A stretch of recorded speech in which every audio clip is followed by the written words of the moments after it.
Good morning. It's July 6th, Sunday after July 4th, and we're here at the Beach and Tennis Club just to give owners an update relative to the construction. We will be doing this on a regular basis. This is the new crosswalk. You'll notice here that there will be a traffic light or some type of pedestrian crossing. Also, the lanes have been reduced to a single lane, as you see here.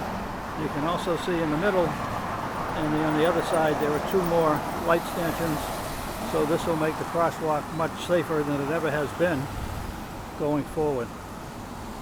Moving over to Building 1, in the area around Building 1, you'll see that all of the signage for the construction has been taken down. The next step in the construction here will be to do the paving on Bonita Beach Road. Just moving around to the rest of entrance to Building 1, there was some recommendations by a few of the board members when they heard about this construction that we needed some type of permission from the state and the county. That's not the case. There's actually a right-of-way that they're using here for the construction, both on the south side of Building 1 and also on the north side of Building 1.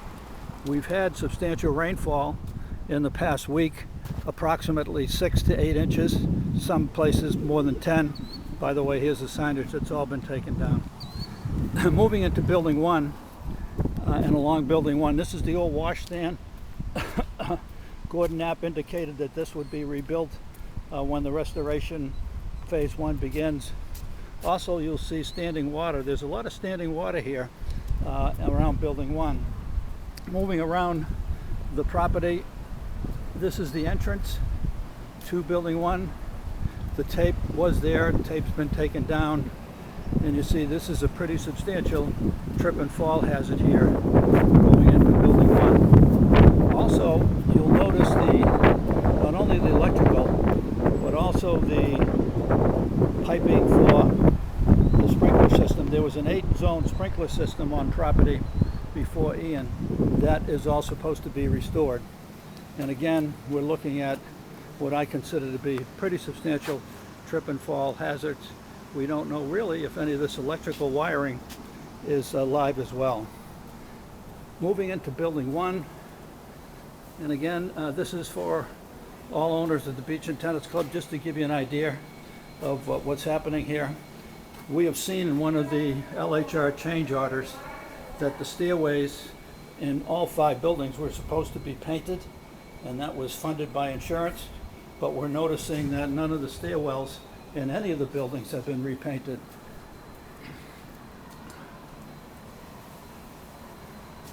Another handicap walkway and electrical issues coming into Building 1. This is the new laundry room, 1107, for those of you that have not seen it. Just want to give you a quick run through. This is all done by credit card. So as you can see, the washers and dryers are here. Very nice job with the laundry room. And you need to pay by credit card, though, no more quarters.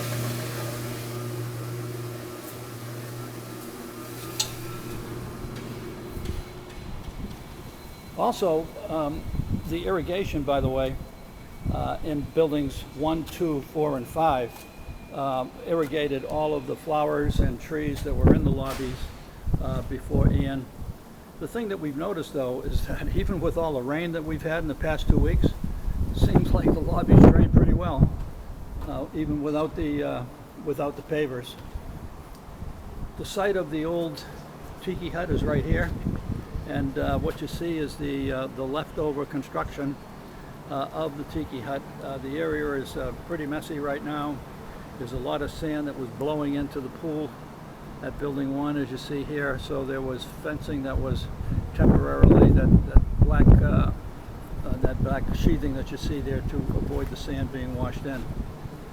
What also appears to be pretty problematic is the status of not only the electrical, but also the cable. This is the Building 1 cable feed for the south side of Building 1, and as you see, this has all been left by the contractor. Whoever did this, we think it was probably custom that needed to do this, but they left the wiring just hanging here, and that all, of course, needs to be totally replaced.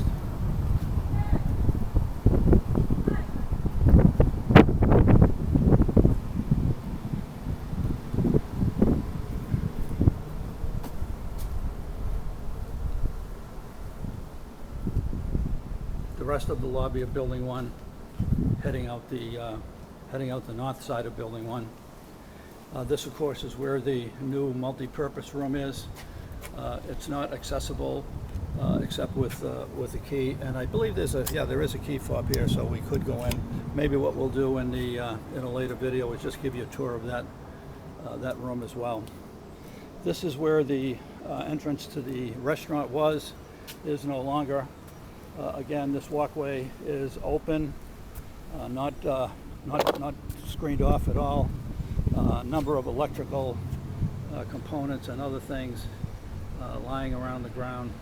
And again, this is for owners that may not have been to the Beach and Tennis Club recently, or have not seen the result of the construction. Here's the pool, the new pool area for Building 1. It took 2.5 years, believe it or not, to get this pool reopened. But here it is. Looks nice right now. People tell me that it's about 88-degree water temperature right now, which is perfect for this time of year and any time of year, really. Moving along to Building 2, and also, by the way, the boating area. We now have owners who have their boats stored in the boating area. Moving into Building 2, excuse me.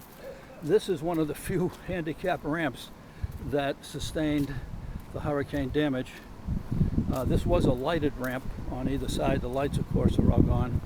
And again, part of the reconstruction for Phase 1 will be to, I think, even rebuild this walkway. Not sure, but we'll see. Lobby for Building 2, same situation relative to drainage. Seems to have drained very well, even with the 6 to 8 to 10 inches of rain that we've received. Also looking at the stairway at Building 2 on the south side, you'll notice that this has not been painted. None of these corridors have been painted, and also the walkways were supposed to be painted. This is the locker storage for Building 2. I'm just going to take you in real quick so you can actually see what the inside locker space looks like. Everything is key coded, so you put in the key code, take out the key, turn the lock. There we go.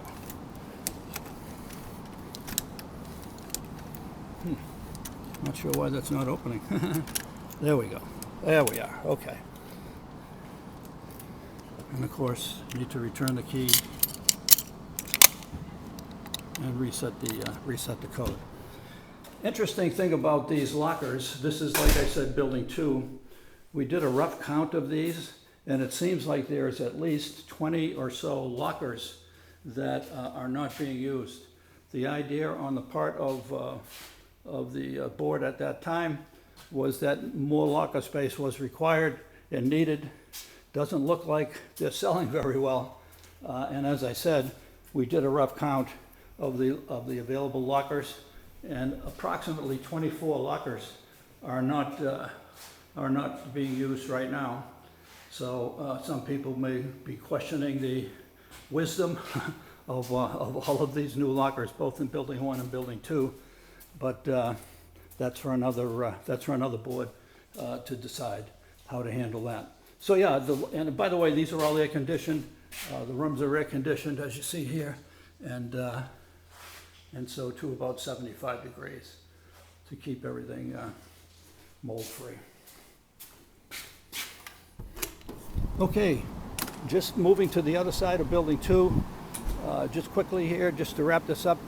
And again, we will be posting these videos on our YouTube channel just to give owners an idea of the progress or lack thereof, depending on how you look at it, of the construction here at Beach and Tennis. Excuse me. And again, relative to the handicap walkways, this is just another example of how the handicap walkways look right now. And again, in my opinion, very problematic and with the safety concerns. Okay, that's it for now. This is Mike Popolo signing off. Please join our YouTube channel if you'd like. We will be sending this to all owners so they can at least take a look at it. And then if you do join the YouTube channel, you'll be able to see future updates as we make them. Thank you very much. Signing off from the Beach and Tennis Club on July 6th. It's Mike and Diane.